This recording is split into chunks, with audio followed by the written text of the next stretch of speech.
খারাপ হও, তবেই সফলতা পাবে। চাণক্যের মহামূল্যবান বাণী এই বিষয়ে।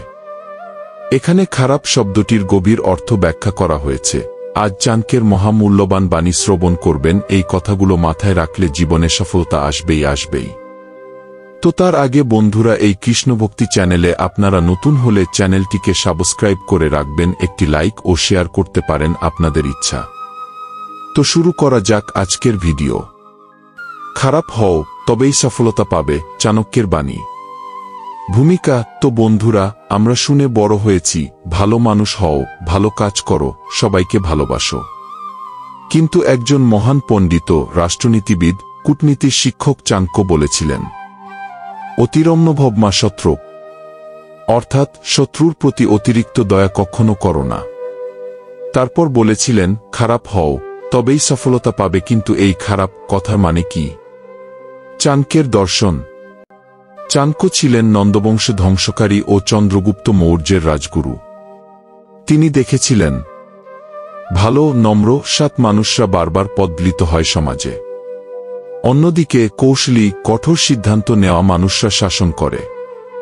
তাই তিনি বলেন, ভালো মানুষ হও, কিন্তু বোকা না। দয়ালু হও, কিন্তু নিজের সীমার মধ্যে। খারাপের সঙ্গে খারাপ হতে শেখো, না হলে তারা তোমার ভালোত্বকে দুর্বলতা ভেবে পিষে ফেলবে। কিভাবে খারাপ হওয়া উচিত? এখানে খারাপ মানে কঠোর হও, আবেগকে নিয়ন্ত্রণে রাখো, প্রয়োজন হলে ধোঁকা দিয়েও নিজের বা জাতির উপকার করো। মিথ্যা বলো, যদি সত্য বলা কাউকে ধ্বংস করে দেয়। চাণক্যের বাণী। যে রাজার কঠোরতা নেই, সে রাজ্য শাসন করতে পারে না। বাস্তব উদাহরণ ও গল্প। উদাহরণ 1, চাণক্য ও নন্দবংশ। চাণক্য যখন নন্দ সম্রাটের দরবারে অপমানিত হন, তখন তিনি শপথ করেন, এই রাজবংশ ধ্বংস করবেন। তিনি সরাসরি যুদ্ধ করেননি, বরং চতুর নীতির মাধ্যমে এক সাধারণ বালক চন্দ্রগুপ্তকে রাজা বানিয়েছেন। যদি তিনি খেয়ে ভালো হতেন, ক্ষমা করতেন, তবে ইতিহাস অন্যরকম হতো। উদাহরণ 2, শ্রীকৃষ্ণ। যুদ্ধ থামাতে শ্রীকৃষ্ণ মিথ্যা বলতেও পিছপা হননি। অভিমন্যু বর্মহীন, কৌরবরা নিয়ম ভেঙেছে, তাই কৃষ্ণ কর্ণের বর্ম হরণ করিয়েছেন।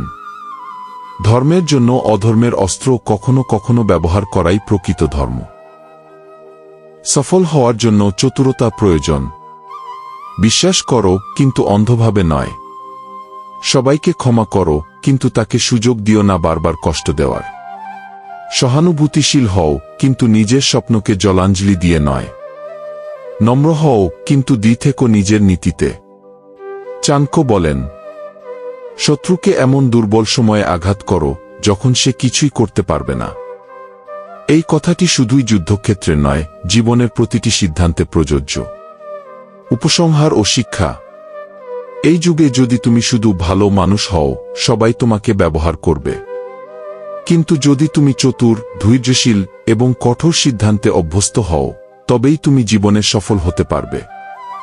এটাই চাণক্যের শিক্ষা। শিক্ষা।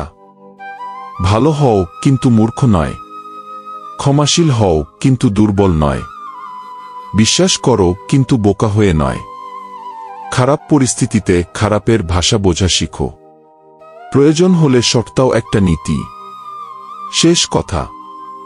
চাণক্য বলেছিলেন, তুমি যদি বনের মধ্যে থাকো, তবে বনের নিয়মে চলতে শিখো। এই জীবন এক জঙ্গল। এখানে দয়া নয়, বুদ্ধি বেশি জরুরি। ভালো মানুষ হও, কিন্তু শত্রুর সামনে ভয়ঙ্কর হও। তবেই জীবনে সফলতা পাবে।